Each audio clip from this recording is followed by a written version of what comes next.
कितना परसेंट कम हो गया है? अभी तो बहुत कम था, 4-5 का दिखा रहा था। क्या? 4-5 का दिखा रहा था माइलेज। अभी 4-5 का, हाँ। लेकिन गाड़ी 11 का एवरेज दे रहा है और पहले 17 का एवरेज, 18 का एवरेज दिया करता था। फ्यूल क्वालिटी अच्छा रहेगा तो अच्छा रहेगा। अब जरा बताइए नितिन गडकरी जी, ड्रामा लगा के रखे हैं आप, देश को बर्बाद कर दिया नितिन गडकरी जी। तो जितना मोटरसाइकिल और कार वाला है, पेट्रोल गाड़ी वाला है, सब अभी रो रहा है। और due to only one reason, Nitin Gadkari आप है। किसी के गाड़ी में चिट्टी लग जा रहा है, किसी का गाड़ी बीच में ब्रेक डाउन हो जा रहा है, किसी के गाड़ी में एथेनॉल का मात्रा ज्यादा निकल जा रहा है। कहां से हम लोग अपने बाप के यहां से इथेनॉल खरीद के लाए हैं क्या? कहां से लाए हैं हम लोग इथेनॉल? हमारा कंपनी है एथेनॉल का, हम बनाते हैं एथेनॉल। पूरा देश की गाड़ी को खत्म कर दिया नितिन गडकरी ने। 40 लाख रुपया में गाड़ी मैं खरीदा हूं, 40 लाख रुपया में, अभी नया गाड़ी है। बर्बाद कर दिया नितिन गडकरी, पूरे देश को बर्बाद कर दिया नितिन गडकरी, अकेले अपने बेटा को प्रॉफिट पहुंचाने के लिए। कहां से हम लोग कहां से भरवाएंगे? हाइड्रोजन फ्यूल पे तो तुम चल सकते हो भाई। सरकार कहती है E20 पेट्रोल हमारे भविष्य का ईंधन है। कार कंपनियां दावा करती है कि उनकी नई गाड़ियां इस तेल के लिए 100% तैयार है। लेकिन जब किसी आम आदमी की लाखों रुपए की चमचमाती गाड़ी अचानक बीच सड़क पर जवाब दे दे, तो उसके लिए सरकार की नीति और विज्ञान से पहले अपना भारी भरकम नुकसान बड़ा हो जाता है। बिहार के प्रसिद्ध यूट्यूबर मनीष कश्यप का वीडियो सोशल मीडिया पर भयंकर वायरल हो गया है, जिसमें सिर्फ फेसबुक में ही 37 मिलियन से ज्यादा व्यूज आ चुके हैं। पहले वीडियो में मनीष कश्यप ने दावा किया कि उनकी टोयोटा इनोवा हाई क्रॉस, जो लगभग 12,000 किलोमीटर ही चली है, उसमें E20 पेट्रोल भरवाने के बाद से इंजन में भयंकर वाइब्रेशन, नॉकिंग और गाड़ी अचानक बंद होने जैसी गंभीर समस्याएं आने लगी। उनका आरोप था कि गाड़ी से निकाले गए फ्यूल सैंपल में तय मानक से ज्यादा एथेनॉल और भारी गंदगी मौजूद थी। 40% एथेनॉल दिख रहा है इसमें, और कचरा भी दिख रहा है। कचरा भी है, ये देखिए, इसमें कचरा भी है, एथेनॉल में कचरा मिक्स है। अपने दूसरे वीडियो मनीष कश्यप टोयोटा के सर्विस सेंटर में नजर आते हैं, जहां जांच के लिए गाड़ी का फ्यूल टैंक नीचे उतारा गया था। वो दिखाते हैं कि फ्यूल फिल्टर और पंप में गंदगी जमा है। अलग अलग जगहों से लिए गए पेट्रोल के सैंपल का रंग भी अलग अलग था। मनीष कश्यप ने सीधा सवाल उठाया कि गाड़ी के फ्यूल कैप पर साफ लिखा है अप टू E20 पेट्रोल, फिर ये गाड़ी क्यों खराब हुई? उन्होंने इस समस्या के लिए पेट्रोल पंपों की लापरवाही से लेकर सरकार के एथेनॉल ब्लेंडिंग प्रोग्राम तक की तीखी आलोचना की थी। यहाँ से निकाला गया तो ऐसा पेट्रोल निकला, उसके बाद से इसको खोल के निकाला गया तो फिर ऐसा पेट्रोल निकला इसमें से अंदर, फिर बहुत देर तक हिला हिला के सिर्फ अंदर का जो बचा हुआ था उसको निकाला गया, वो ऐसा निकला, और इंजन से निकाला गया तो वो ऐसा निकला। 4 अलग अलग टाइप का। ये जो है सिर्फ और सिर्फ इससे निकला है।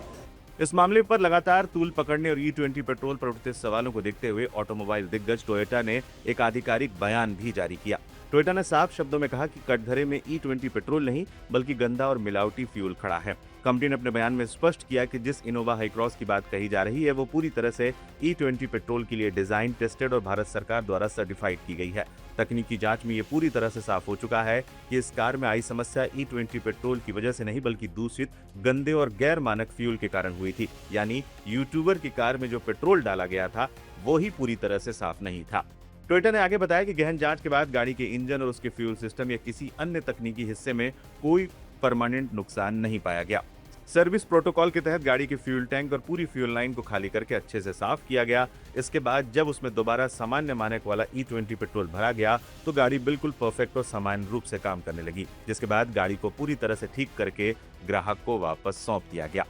यहाँ तक कि टोयोटा किर्लोस्कर मोटर के कंट्री हेड और executive vice president Vikram Gulati ने भी मामले पर बयान दिया।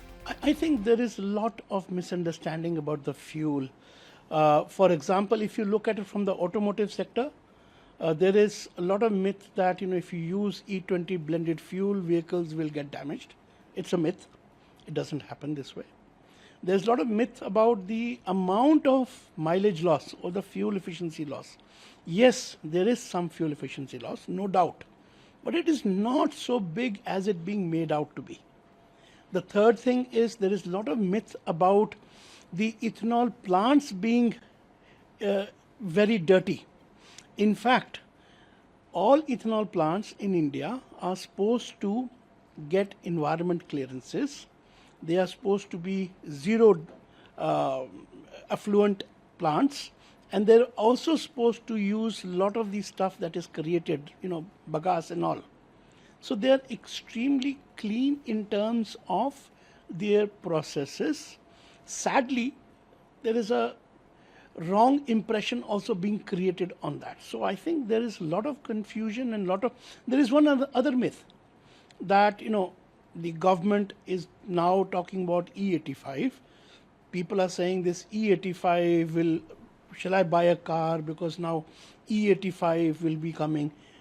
Perhaps what they need to understand is E85 and E100, that is 85% ethanol and 100% ethanol, is not meant for regular cars. It is meant for a different type of technology which is called flex fuel vehicle.